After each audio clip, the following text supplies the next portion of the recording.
Clarity ఇచ్చారు police అధికారులు. SP Ravikumar react అయ్యారు. డ్రోన్ ఏపీ ఫైబర్ నెట్ కు చెందినగా తేల్చారు పోలీసులు. మంగళగిరి ప్రాంతంలో ట్రాఫిక్, శానిటేషన్, రోడ్లు తదితర అంశాలపై పైలట్ ప్రాజెక్టులో భాగంగా డ్రోన్ ఎగరేశారంటున్నారు అధికారులు. 3 రోజులుగా డ్రోన్తో సర్వే నిర్వహించారు అధికారులు అంటూ కూడా చెప్పుకొచ్చారు పోలీస్ బాసులు. 2 రోజుల క్రితం పవన్ ఆఫీస్పై డ్రోన్ ఎగిరింది. గత కొద్ది రోజులుగా పవన్ భద్రతలు వెలుగు చూస్తున్నాయి లోపాలు. ఆంధ్రప్రదేశ్ డిప్యూటీ ముఖ్యమంత్రి పవన్ కళ్యాణ్ క్యాంపు కార్యాలయంపై 2 రోజుల క్రితం డ్రోన్ అనుమానాస్పదంగా కనిపించింది. అక్కడ చక్కర్లు కొడుతూ కనిపించడం, దీంతో జనసేన కార్యకర్తలు అలాగే జనసేన నాయకులు వాళ్ళు కంప్లైంట్ ఇచ్చిన పరిస్థితి. ఈ డ్రోన్ వ్యవహారాన్ని సీరియస్గా తీసుకున్నారు పోలీసులు. జనసేన ఫిర్యాదుతో రంగంలోకి దిగింది స్పెషల్ టీం. డ్రోన్ గుట్టు తేల్చేందుకు 5 ప్రత్యేక బృందాలుగా విడిపోయి విచారణ చేసింది. పవన్ కళ్యాణ్ భద్రతపై అనుమానాలు వ్యక్తం చేస్తున్నారు జనసేన నేతలు, కార్యకర్తలు. గతంలో పవన్ పర్యటనలో ఫేక్ పోలీస్ అధికారి హల్చల్ చేశాడు. బుక్ ఫెస్టివల్కు పవన్ వెళ్లిన సమయంలో పవర్ కట్. దాంతోపాటు తాజాగా 20 నిమిషాలు క్యాంపు కార్యాలయంపై డ్రోన్ ఎగరవేస్తాం. వీటన్నిటితో పాటు గత 2-3 నెలల క్రితం, గత 2-3 నెలల్లోని ఒక కాల్ వచ్చింది. అది కూడా పవన్ కళ్యాణ్ని చంపేస్తానంటూ బెదిరింపు కాల్.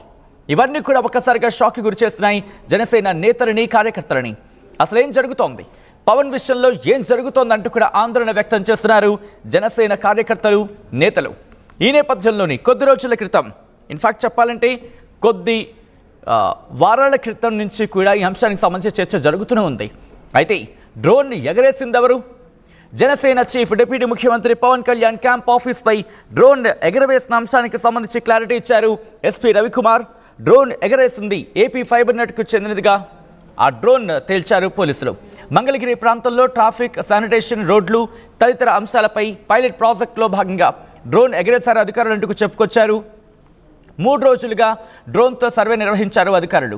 2 రోజుల క్రితం పవన్ ఆఫీస్పై ఎగిరింది ఆ డ్రోన్. గత కొద్ది రోజులుగా పవన్ భద్రతలో ఆ లోపాలు వెలుగు చూస్తున్నాయి. ఆంధ్రప్రదేశ్ డిప్యూటీ ముఖ్యమంత్రి పవన్ కళ్యాణ్ క్యాంపు కార్యాలయంపై 2 రోజుల క్రితం ఎగిరిన ఆ డ్రోన్ అనుమానాస్పదంగా చక్కర్లు కొట్టింది. దీంతో ఈ వ్యవహారం మీద పోలీసును ఆశ్రయించారు జనసేన నేతలు. దీంతో ఈ డ్రోన్ వ్యవహారాన్ని సీరియస్గా తీసుకున్నారు పోలీసులు. జనసేన ఫిర్యాదుతో రంగంలోకి స్పెషల్ టీమ్స్ దిగాయి. డ్రోన్ గుట్టు తేల్చేందుకు 5 బృందాలు విచారణ చేపట్టాయి. అప్డేట్స్ అందించేందుకు మా ప్రతినిధి రాజేష్ సిద్ధంగా ఉన్నారు. రాజేష్, దాదాపుగా 2 రోజుల క్రితం అనే చెప్పుకోవచ్చు. సో ఈ 2 రోజుల్లోనే ఎందుకు తేల్చడానికి ఆలస్యమైంది?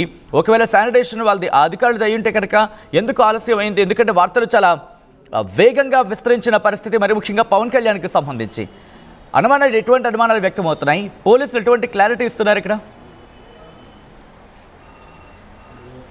పోలీసులు అయితే మధ్యాహ్నం క్లారిటీ ఇచ్చారు. ఏఎస్పీ రవికుమార్ దీనికి సంబంధించి ఒక క్లారిటీ అయితే మధ్యాహ్నం తాడేపల్లిలో ప్రెస్ మీట్ పెట్టి ప్రకటించారు. అయితే నిన్న సాయంత్రం వరకు కూడా ఎవరు అనేది క్లారిటీ లేదు. ఫైబర్ నెట్కు సంబంధించిన అధికారులు మంగళగిరిలో పైలట్ ప్రాజెక్టులో భాగంగా మంగళగిరి మొత్తాన్ని కూడా వాళ్ళు డ్రోన్తో మొత్తం సమాచారాన్ని సేకరిస్తున్నారు.